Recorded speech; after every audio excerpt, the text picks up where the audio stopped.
Welcome to the Drum Shuffle, a podcast offering insights, perspectives, and conversations for drummers.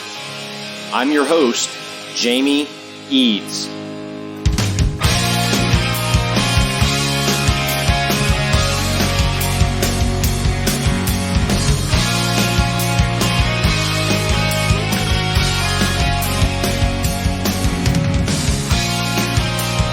Hey, how's it going out there, everybody?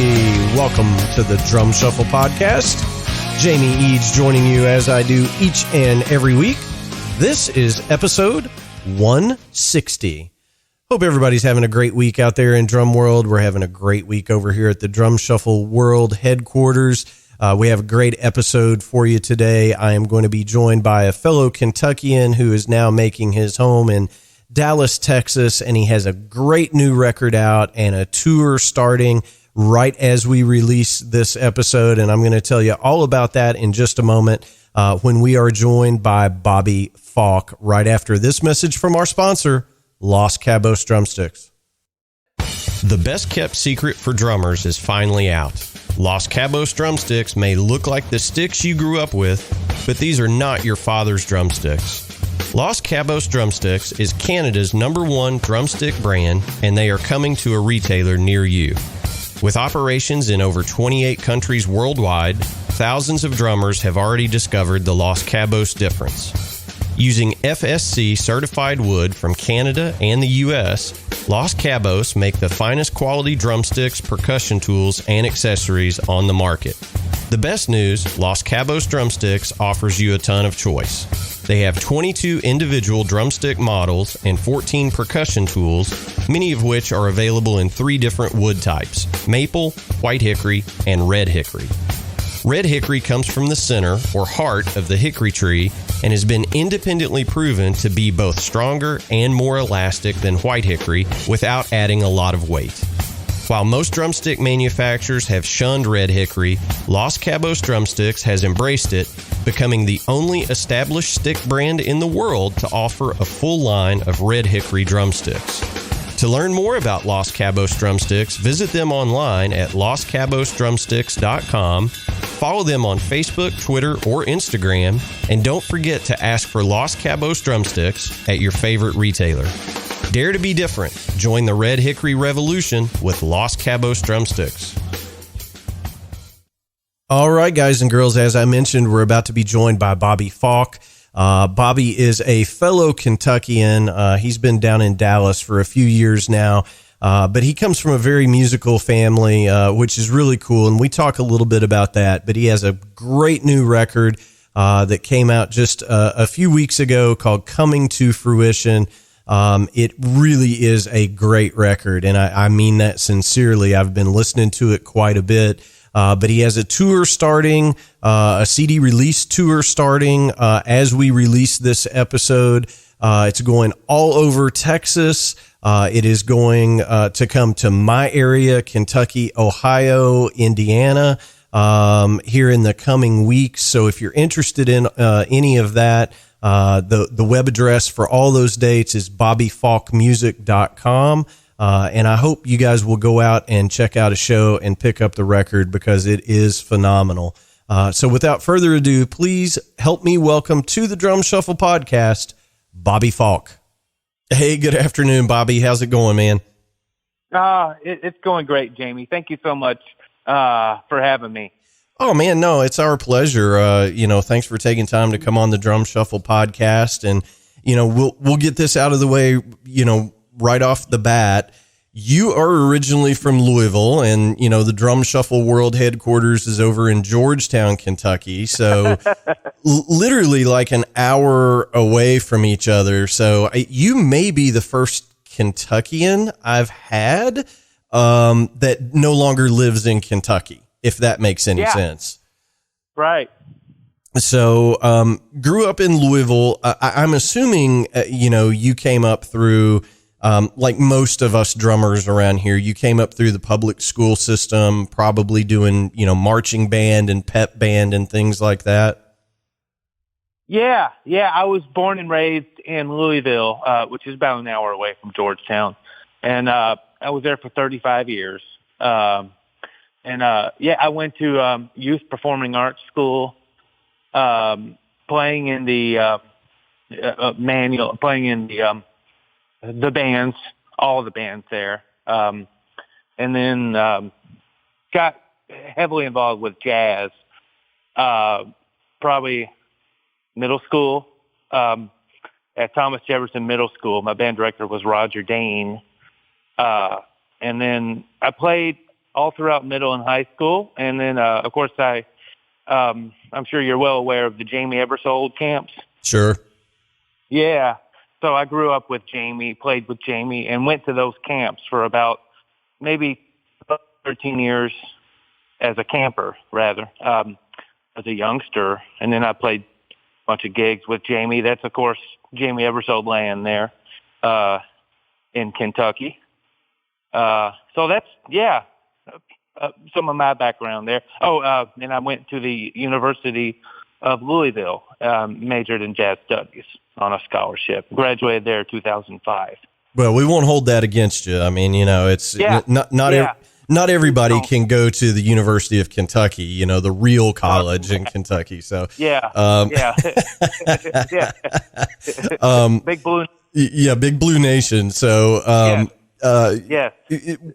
were your parents into music? I mean, what was the music bug for you? What really kind of, obviously if you're a drummer, your parents were supportive. Otherwise you wouldn't still be alive, let alone still playing. But I mean, were they into music? Yeah. That's correct. They're both, still living. And, my father is Gary Falk, who's a saxophonist in the Louisville area and also a band leader. And he runs the recording studio, right? Yeah, that's my parents' recording studio. Oh, okay. It makes sense now. Yeah, Falk Audio, which I'm not sure if you've been out there, but there's been lots of projects there, including probably the first 15 to 20 Jamey Aebersold records. Yeah, that's awesome. So I mean, obviously, if you come from a musical, family, were they kind of leery of the whole drum thing? I mean, was your dad like, I want you to play a melodic instrument? Yeah. Well, my mother, Dorisa, they and my dad, Gary, they both still live in Louisville, Kentucky. My mother taught music for about 35 years, general music, and she plays the piano and organ, and Dad is a saxophonist. So I actually got my start on piano lessons as a real youngster when I was 8, 9, 10, studying with her and some others.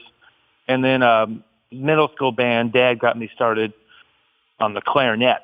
That didn't really last long, maybe 2 years at the most, before I switched to drums. There was just a need for drums, for a snare drummer in the middle school band. So I think I made the switch second or third year of middle school, and I've been on drums ever since. Gotcha. Okay. Well, I mean, we all come to the instrument in, different paths or whatever. Yeah, very much so. Some of our former guests, whose parents played, either guitar or piano or sax or whatever the case may be, I think there's kind of a common thread of, hey, we really want you to play a melodic instrument, right? We want you, we don't want you to be a drummer, because I think part of it is they don't want a drum set in the basement or the living room, right? Yeah. And the neighbors, and there's not. Let's all be honest here. There's not a whole ton of money involved in jazz drumming necessarily. I mean, we could go on about that for the next hour and a half probably, but right. So University of Louisville grad, and I know that your history was playing around Kentucky, Indiana, this area for quite some time, and just to most of our listeners are not in this area. So while there is a jazz scene in, like Cincinnati, I guess there's a pretty good jazz scene still happening. I would say jazz music isn't like the main live music style in Louisville or Lexington or this area. Is that one of the reasons you chose to move to Dallas? Or talk to me a little bit about kind of your history in doing the gigs in the Louisville area. Yeah.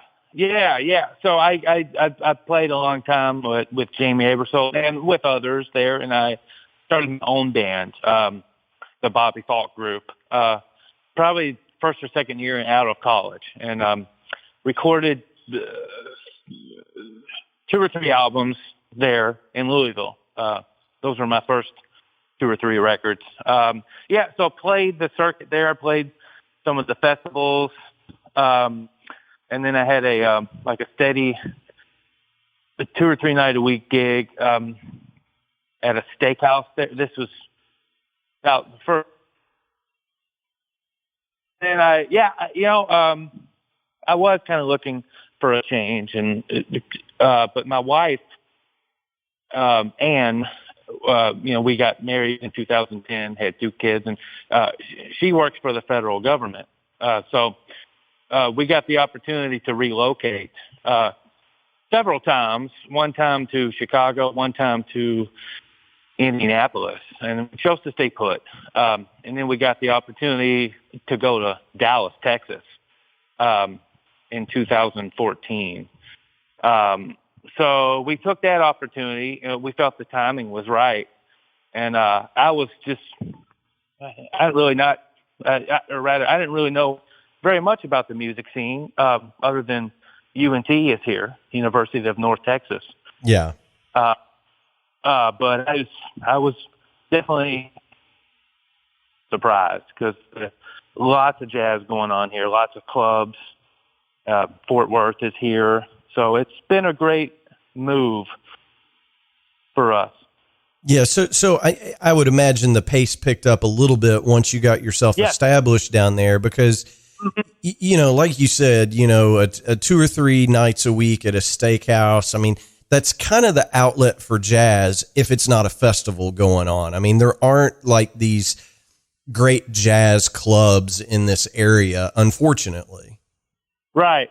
No, and I'd made a nice little niche and living there in Kentucky as a young drummer in his 20s and 30s. I taught at several places. The Kentucky School for the Blind. I taught there for about 10 years. That's in Louisville.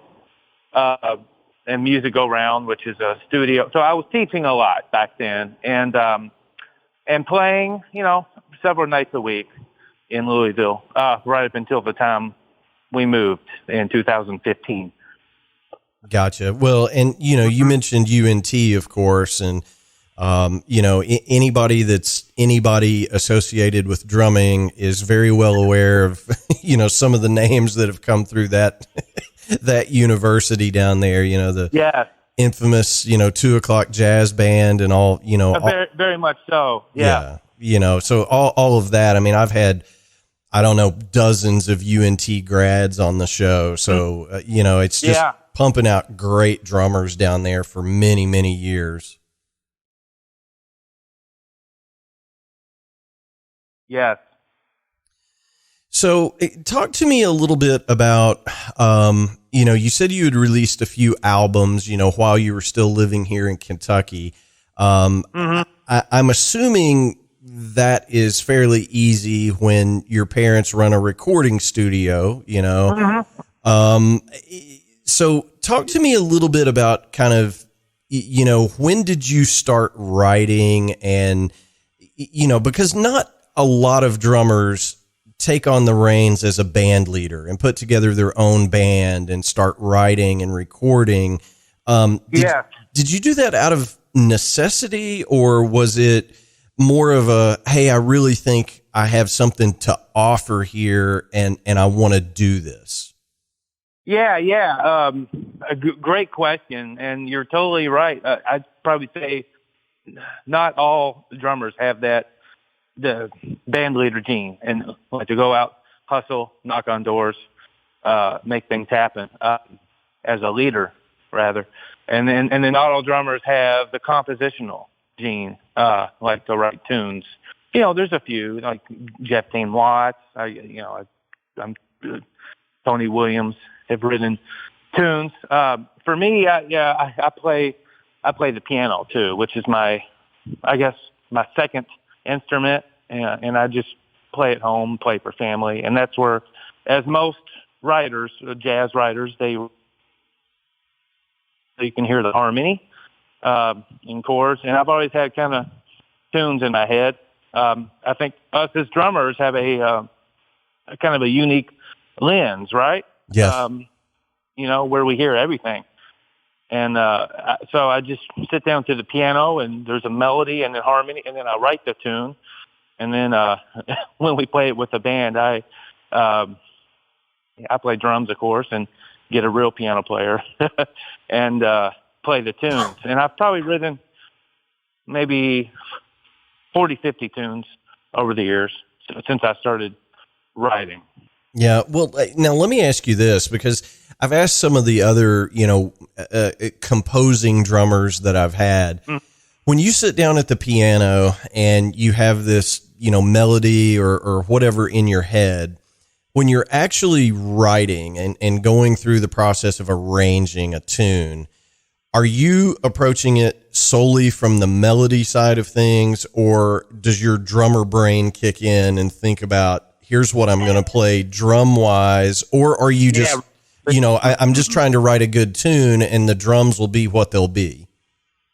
Right. Yeah. You kind of sit down with a concept, and sometimes it's more melody based, and you're not sure exactly what's going to happen with the harmony and then the rest of the band. Sometimes it is more rhythmically based, like this title cut from the new record, Coming to Fruition. It's inspired by Pat Metheny, and there's a song that he made famous called Last Train Home. It's got that 16th notes on the snare with brushes, pretty much the entire tune. I'm like, man, that's really cool. That's such an inspiration on me, as is all of Pat Metheny's music. So for that one, I'm like, I think that I'm going to write something using that groove from Last Train Home. It's kind of my homage to Pat Metheny. And so that's what I did with that one. And there's other tunes which are more kind of melody based, that you're not really sure which direction it's going to go until you have a gig or you get the guys together and play it multiple times over time. So. Yeah, for sure. Well, so you mentioned the new record, and that's kind of the perfect segue. As you mentioned, it's called Coming to Fruition. It was hit the streets on September 22nd. I have spent a little bit of time with the record, and the one thing that I noticed immediately, and I'm not trying to say anything bad about anybody else, but, sometimes you put on a new jazz record that is, sans vocals, and it's very esoteric, right? I find that amazing, but your record, the one thing that I wrote down as I was listening through it the first time was, this record is danceable. Does that make sense to you? Yeah. That's exactly what we're going for, and what I've generally strived for my previous, 4 albums or whatever, this being the 5th, is some cuts that are 4 or 5 minutes long, got all the right soloists, nothing too crazy. Nobody plays more than 2 choruses, and it's got a nice melody that's I feel that it's accessible for the non-jazz musicians, if that makes sense. Yes, that makes a lot of sense. Yeah. And yeah, that's pretty much what I'm going for. Well, you achieve that in spades on this record. And again, I'm not trying to say anything bad, but sometimes when you get an instrumental jazz album, you're like, okay, I do not know where the one is. it's in like it's in 11 or something crazy. Yeah. And you're a drummer. Right. You're a musician. Yeah, right. And I'm just like, okay, I get it, but these guys are just totally in the studio vibing or whatever, and that's cool, but I can't take, a 70-minute dose of that in one sitting. Right. So your record is, again, I use the word danceable, but, and I wrote down, kind of in my chicken scratch here that I'm reading, there was one tune that I was like, it almost could have been a Steely Dan song. You know what I mean? Like it was just so, pop sounding while still staying true to its jazz roots, which is a cool thing, I think. Yeah. And as I went through, the 3 tracks that I picked out, is kind of the ones that I liked the most. I loved I-35, A New Day, yep, and Effortless Spree. I thought I thought those 3 tracks were kind of standouts to me. The title track is really cool as well, and I picked up on the Pat Metheny thing. Yeah, that's it. Mm-hmm. But it's I think for the casual listener who is like, I like good jazz music, but I don't want to sit through the song that's in 11, played 8 different ways. I think this is a record for them. So exactly what we're going for, Jamey. I feel it leads to more, what do you call it, financial success or mainstream success. We're not trying to, become millionaires with this stuff or financially, but I feel that was our goal, is to put a good CD out there that's accessible to the public, not only musicians, jazz musicians, but their friends and their family and different people and students and youth. And so that was our goal, definitely. Yeah, well, and it's a really killer sounding record as well. I mean, it sounds fantastic, but I think there's a place for everything. But if you've got some really groundbreaking jazz record that's very avant-garde, so to speak, you're probably not going to get hired to play a lot of, business receptions or weddings or whatever. Right. But you have to be versatile and accessible. Right. But if somebody listens to this record, I could see somebody going, hey, we should really hire the Bobby Falk group to, to come do our corporate event. I mean, I can hear that. Right. Yeah. And we do a lot of that stuff because that's what Dallas-Fort Worth is. It's a lot of people. There's the jazz scene, the quote unquote, the festivals and then the UNT and then the Denon Arts Festival, where we can do our stuff from the album and like the Bobby Falk group thing. But most of Dallas, it's business driven, and there's a lot of parties, corporate parties, so us as working musicians, we do all of those gigs too, and we can play standards. We can play more pop kind of bossa nova type of stuff. We can downscale to a 3-piece or a 2-piece or a 4-piece. Most of the gigs are like that, except for this album stuff and festival stuff. And it's probably like that in any town, probably. Yeah, I mean, I think if you're not in, New York or maybe L.A., the real hardcore jazzers, right? Yeah, very much so. I think being a little bit more accessible is certainly going to help you. And, a couple of the other things that I noticed, on the record, first of all, Craig Wagner, your guitar player on this record, is just amazing. I mean, he's doing some stuff, and he's a Louisville guy, right? Yeah. I thought maybe you might have heard of Craig or know Craig through Lexington, Louisville, some of the jazz. Craig has long been probably the best guitar player there for almost 30 years, probably. Yeah, well, I mean, I certainly recognize the name, and I mean, his playing on the record is just amazing. Yeah. He's what we wanted for the the Pat Metheny thing that I'm going for. I'm inspired by that with a few of the cuts. The New Day coming to fruition, and maybe one or two others. So we had Craig play on all that stuff. He's like Pat Metheny from the state of Kentucky. yeah. I mean, that's a good, that's a very good description. Bluegrass, you can hear that. Like myself, I was there 35 years. Craig's also got that Southern gospel soul, the Kentucky soul. Yeah, that I have.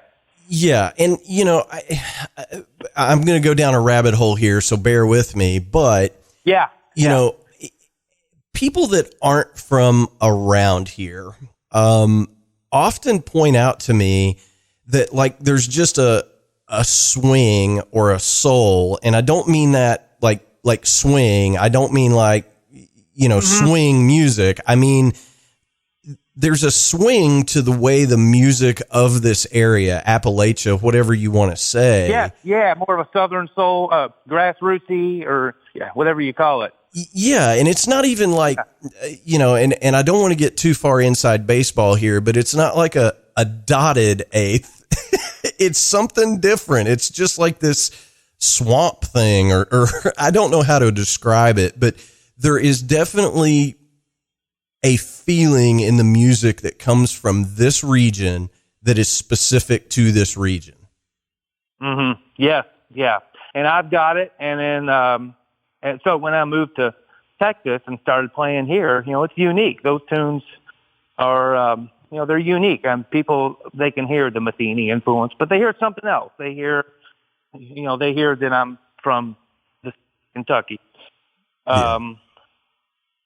So, it's unique, definitely. And Craig Wagner, the special guest on this album, and he's got that too, because he's also from there, born and raised there, and he's been there his whole life, almost 50 years. So that was that's a unique experience to have him on our record as our special guest. Yeah, well, and, I think when you get two or three Kentucky guys in a room, the people that aren't from Kentucky are like, there's something different about this, and I don't know what it is. Yeah. It's a unique project. That's really great that you, I think, hear that and picked up on that. Most people, they just don't know, or rather people that know me and have known me and Craig, they love the album, and they love the Dallas guys on the album. A few of the Dallas guys obviously went to University of North Texas in their lives. And then a few of them went to UTA, which is University of Texas, Arlington, the two horn players. They got a worldwide reputable jazz program there. So that's kind of their background, but it's funny. It's a small world. They all grew up playing through these Jamey Aebersold books also. So it's funny, I guess the jazz world, it's a small world, I guess, really. Yeah, I mean, for sure. I mean, the other thing that I wanted to point out about this record is, I immediately noticed the bass player, and I was like, I was like, okay, who is this? And then I immediately saw the name Jeff Plant, and I was like, oh, okay, now it makes sense to me. So if you want to, you can talk about, it kind of Jeff's CV, but I mean, he's played with literally everybody, not only in jazz, but pop as well. Yeah, that's correct. Jeff is a, what do you call it? A first call bassist here in the Dallas-Fort Worth area, and has been for many years. He went to UNT, I think, in the 90s, the early 90s. And he's been here ever since with his family and kids. And then he's established here and very reputable. So I wanted him on the album, and he's the bass player that went on our tour, Midwest tour last year, in which we recorded that album in Kentucky. So.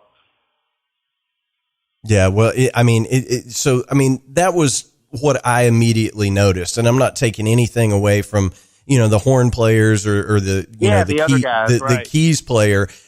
I just immediately was like, man, this guitar player and bass player are hauling. Frank and Jeff were both dynamite with each other, as I knew they would be. When we recorded that, I mean, they had just met that week, and then we played a few gigs in Louisville, one thing at the Zanzibar, and then another thing, I think, and then we hit the studio on that day 3. And, we're still kind of breaking the ice with each other. And then, so what you're hearing there is Craig Wagner. He's only playing those tunes for maybe the second or third time, which is amazing.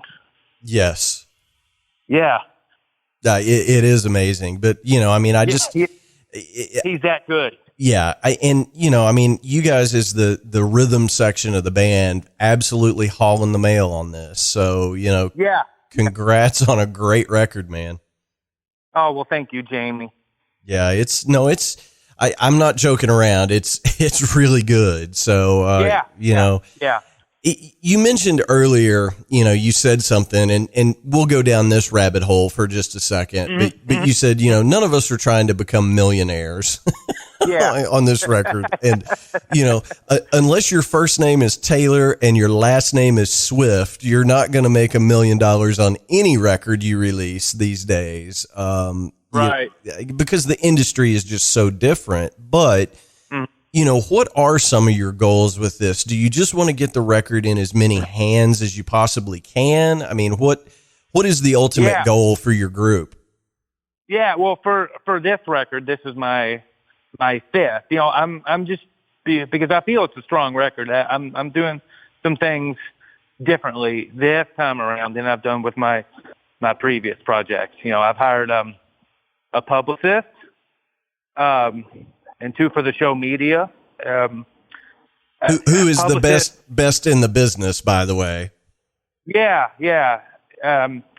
He's doing a good job, and he's obviously, you're very, very familiar with Chris. Yes. And his work, specializing in drummer band leaders and drummer writers.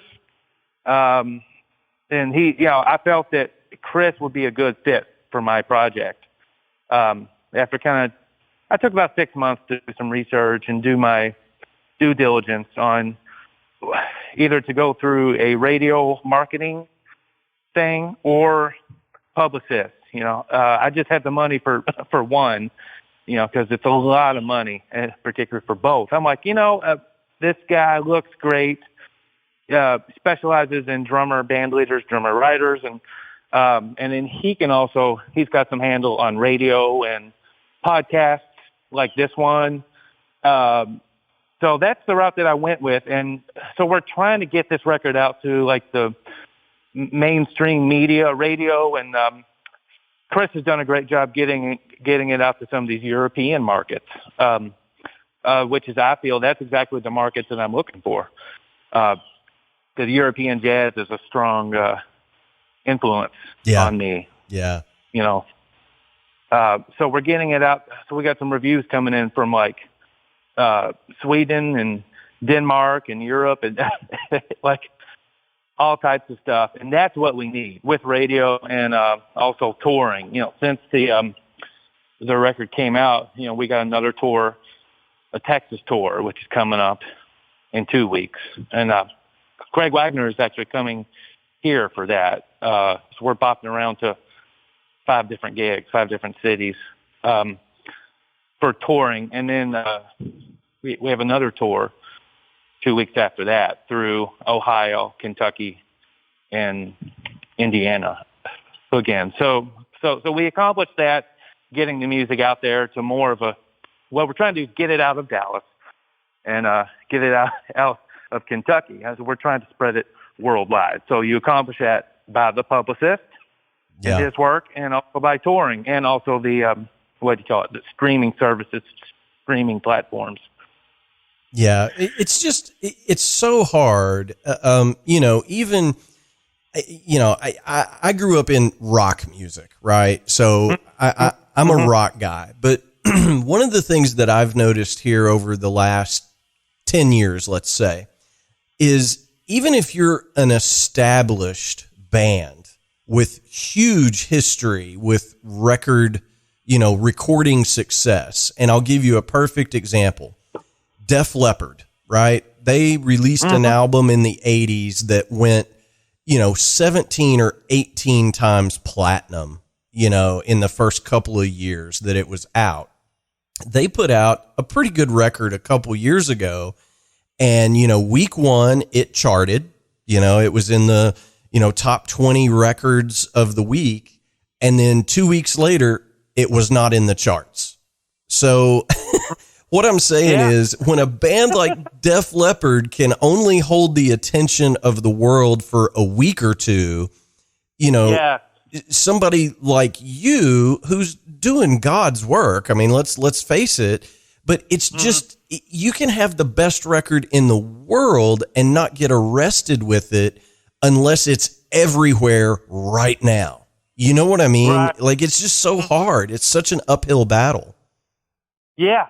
And particularly our music, Jamey, is, it's instrumental music and, it's original music. So it's not covers. It's not standards. It's, we want to, have that. That's the only way we want it. It's, we're getting our work out there. We save the standards for the gigs, for the cocktail gigs, right? Yeah. I guess to your point, it's a tough road because it's in some form, it's art, right? Yes. Which is what jazz is, and it's instrumental music also, no vocal. So that's another reason that I want to have songs with nice melodies, catchy melodies and good sounds, the timbre and kind of the overall group sound, in my opinion, makes a bond with the listener. I agree completely. And, I just think that, for me, and I can only speak for me, I can't speak for anybody else, but, I'm just finishing up a record with, one of the great guitar players in the state of Kentucky who, plays as a sideman in another artist's band, but he wrote a bunch of songs, wants to, kind of step out and sing them. So we go in the studio and cut, 9 or 10 tracks. And he was like, if I can just get this on Spotify and have, 500 or 600 people listen to it, I'll be happy. And, when you start doing the math on that, you're paying, a few dollars per listener to record the record. Right. So I just think it's so different now, and it's hard to get it out there because, the good news is in this day and age is, everybody can record a record, right? And put out a great record. Right. The bad news is everybody can record and put out a great record. You're just lost in the ocean, right. It's an ocean of music every week coming out, and you have to, I just, I could talk about this all day, but oh, you're right. Kudos to you for saying, here it is. I'm going to hire a great publicist like Chris at Two for the Show. Yeah. And get it out there. And it sounds like you've booked a couple of tours, and that's no small feat either, to pay all these guys to do, 10 or 12 gigs. That's hard. Yeah. Right. Yeah. Well, that's exactly what we're doing differently with this project than I've done for my first 4 projects. I mean, back in my first project, 2006, I don't even think we had streaming services, right? Or iTunes. We might have had iTunes back then, but the Deezer, which I've never even heard of course, Spotify, iHeartRadio. So things are always changing, and it's a different day nowadays with media and stuff. So I feel that that's good. And then going with a publicist is something different. And different for me this time around. So that's what we're hoping, is it leads to just more exposure and people checking out the new record. Yeah, for sure, man. Well, and I'm encouraging all my listeners, go pick up a copy of it. And I should have asked this earlier, but is there a physical release? I mean, are you actually printing CDs, or is it all going to be digital? So the first batch, done in the past, I got a first batch, 300. But as you know, and nobody, the vast majority of people are not going to buy the physical CD. But we have physical CDs for people that want to get them, and we have those basically on the gigs, on the festivals, on the touring opportunities. We have a little box of them because people like me, they've got an old soul, and they have a copy of the record. Some people even want me to sign it, So just in case, I've got about 300 copies for this first batch, and we'll see go during the tours and then during the release stuff. So. Yeah, for sure. Well, and I mean, I say this every episode, buy a physical copy, because that's what pays Bobby the most. Yeah. Well, we played a gig last night in Fort Worth, Sundance Square. That was, I guess, the first, the album just came out officially on Friday. So we had the first gig last night. It's not a real, crowd that's going to walk up and buy a CD. It's a bunch of families with their kids and stuff, playing in the water and outdoor. It's not real like a CD release crowd, but you have to bring them. You just have to. And I think we sold 4 or 5, but the other option is if you don't bring them, you'll sell 0 of them. Yeah, well, that's right. You have to bring them. Yeah. So you have to bring them, no matter if it's one person buying it. And so I always bring them, So particularly we got the 2 tours, the Texas tour, October 4th through the 8th, where we go to Austin, Denton, and then the full length tour, which is 2 weeks after that. So, there's just some places that the physical product sells better, jazz clubs, festivals, and libraries and stuff like that, where there's a table, that you can sell them at. And then, you just got to give it a whirl. Absolutely. That's for sure. Yeah. Well, I mean, it's just, everything now is so, either Spotify or Apple Music, and, I mean, I've Amazon, YouTube Music is taking over, man. YouTube Music. Yeah. Well, I one of the biggest questions that I get, with the podcast, that I got in the early days, we're coming up on 6 years now, but in the early days, they were like, why isn't your podcast on YouTube? And I was like, because it's audio only. Yeah. But there was a real, if you're not on YouTube, you don't exist. So now every episode also goes out to YouTube, and it's just audio only. And that's the audio. Yeah. But it's probably, I would say, a quarter of my audience is just listening on YouTube, which is crazy to me. Mm-hmm. But wow. That's the world we live in. But, when you put these things out there in the, what I call the internet ecosystem, if somebody listens to your record from start to finish on Spotify 1,000 times, you'll make about 30 cents. Yeah, that's correct. It's just, it's amazing to me that the artist, the person that is creating what you enjoy, is the last person to get paid. Yeah. That's why selling the physical CD is still important, whether it's 3 or 4 people like we had last night, or whether it's 1,000 people, or whether it's nobody. You got to give the world, and then see what happens with the streaming stuff, and then see what happens with the tours and everything else. It's the life of a jazz artist, right? None of us are necessarily doing it for the money, I like to some extent we are, but most of us in my band, we have, I guess you call it day jobs, and some guys are teachers, you know, and then, so it's, that's the world we're in. Yeah, for sure. Well, speaking of teaching, are you currently teaching, and are you taking students? That's one of the things that I always ask about. Right. I'm no longer teaching right now. I threw in the towel, I guess, about 3 or 4 years ago. I was getting so busy with my day job. So I actually work for it's a seafood company here in Dallas, Ocean Beauty Seafood, and I'm a driver, delivery driver. So it's a little, I guess you'd call it a day gig, right? And that's my day gig, and it's 4 days a week, 5 days a week.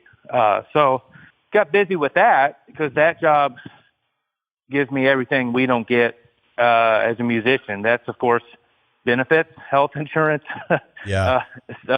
dental. I started a 401k. So that's really what's made things work for me, you know, where I can do the gigs I want to do, focus on albums, touring, recording, festivals, is having that solid day gig. But because of the solid day gig the last 4 or 5 years, the teaching has gone down. So I currently don't have any students now, but I did teach for about 15, 20 years, both in the state of Kentucky and here in Texas.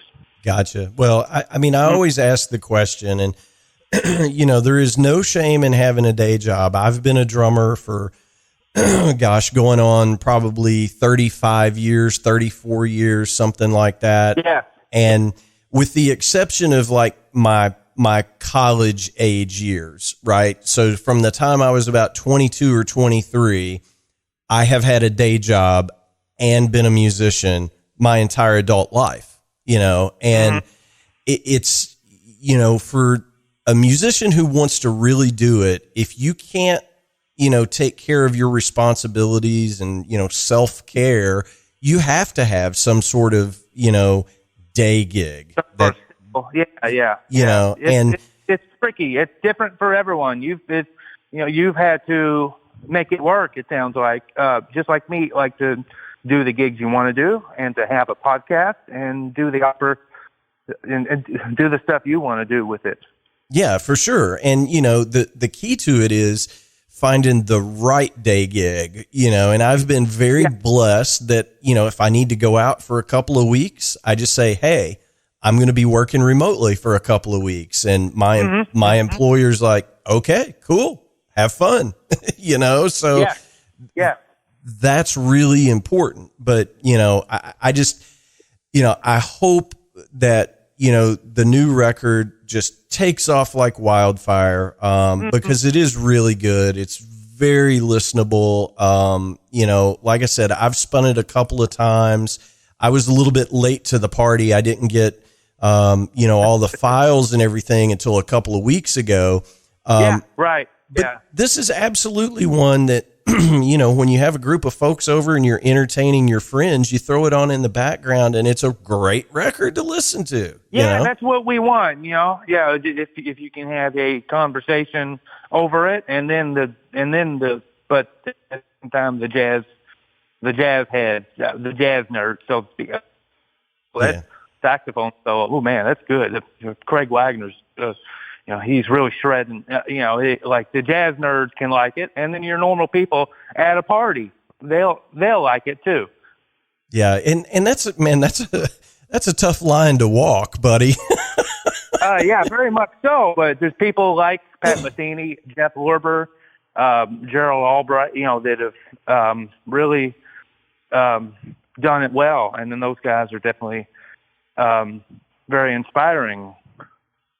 Yeah. And I just think it's so hard nowadays. And again, I'm coming from a little bit different perspective, you know, being a rock musician, but you know, there are some gigs that I go out on where, you know, you're playing on a stage and, you know, the football game is on over the top of my head behind me, you know, and you don't know if the crowd's watching the football game or watching your band play. I mean, it's just like, right.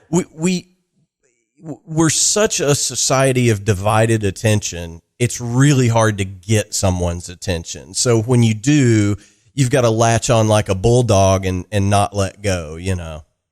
Right. Yeah.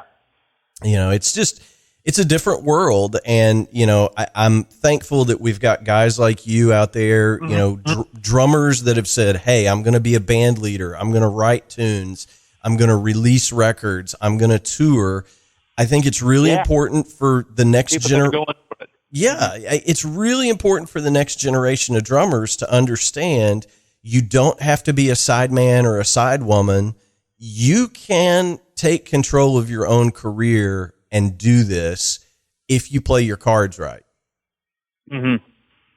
You know, I just think that's so important because I think a lot of drummers just assume I have to be hired by an artist or I have to be a sideman in a band. And that's not the case anymore. You can do this. Oh, right. Yeah. You know, there's several others that have come before me that, you know, that I very much look into. Like, I was with Peter Erskine last week. He came to UNT and then did a clinic. Yeah, wow. I mean, that's an example there. Guys like Steve Gadd, Peter Erskine, Cindy Blackman, Terry Lynn Carrington, drummer band leaders and drummer writers who have also taken those same steps before me. And so those are really the, you know, my real heroes there. Yeah, for sure. And, you know, Peter's just such he's a walking encyclopedia of jazz. Yeah. You know, I was fortunate enough to have him on the show way back in our early days. And, you know, I felt like he was interviewing me. You know what I mean? Like, yeah, right. Yeah. Like he wanted to know what made me tick and just had such great insights. And, you know, we just recently had Cindy Blackman Santana on a couple of weeks ago, and she's just amazing. Also. Mm-hmm. Yeah. And again, an encyclopedia, and that knowledge only comes from doing it, right? I mean, so it can be done. But Bobby, I want to be respectful of your time. I want to thank you for taking time to come on. Thank you. You're really awesome. Keep up the great work with all your shows. Well, thank you. I appreciate that. But, you know, keep us posted on everything that's going on. I'll make sure I get some of the tour dates up on the drumshuffle.com. And we're going to send some folks your way. I hope everybody picks up the record. But keep us posted on everything going on, and we'll have you back anytime you'd like. Oh, that sounds great. Thank you so much, Jamey. You're very welcome. I hope you have a good, successful tour, and let me know if I can help. Yeah. Thanks, Bobby. All right, guys and girls, that's going to wrap up episode 160 of the Drum Shuffle podcast. A million thanks to Bobby Falk for coming on and taking some time out of his schedule to talk to us all about his new record and the upcoming tour. Again, please pick up a copy of this record. It is just absolutely phenomenal. I can't say enough great things, but there are just so many artists out there that we're unaware of. And, you know, I jokingly say all the time, everybody can release a record, and that's a great thing. It's also really hard to get any attention because everybody can release a great record. So make sure you support Bobby. It'll mean the world to him, and it'll certainly mean a lot to me. Thanks so much to each and every one of you for tuning in and week out. We simply can't do this show without each and every one of you listening. The biggest thing you can do to help us out is share a link with a friend. That helps us more than you'll ever know, and it literally costs you nothing. Go ahead and hit the subscribe button on whatever platform that you're using to listen into the podcast. You don't want to miss any of the episodes that we have coming up. Next week, I'm going to be joined by Dylan Jack, and he has one of the most unique projects that I have come across in the last couple of years, and it ties perfectly into the month of October and the upcoming Halloween holiday. It's pretty unique and really, really great. So you're not going to want to miss that. So hit that subscribe button. Of course, we answer every email that we get over here at the Drum Shuffle Podcast. Our email address is thedrumshufflepodcast@gmail.com. Our web address is thedrumshuffle.com. And you can always find more information on me over at JameyEads.com. Again, thanks so much for tuning in. We can't thank you enough for your support over all these years. So until next time, may your head stay strong and your sticks never break. Cheers, everybody.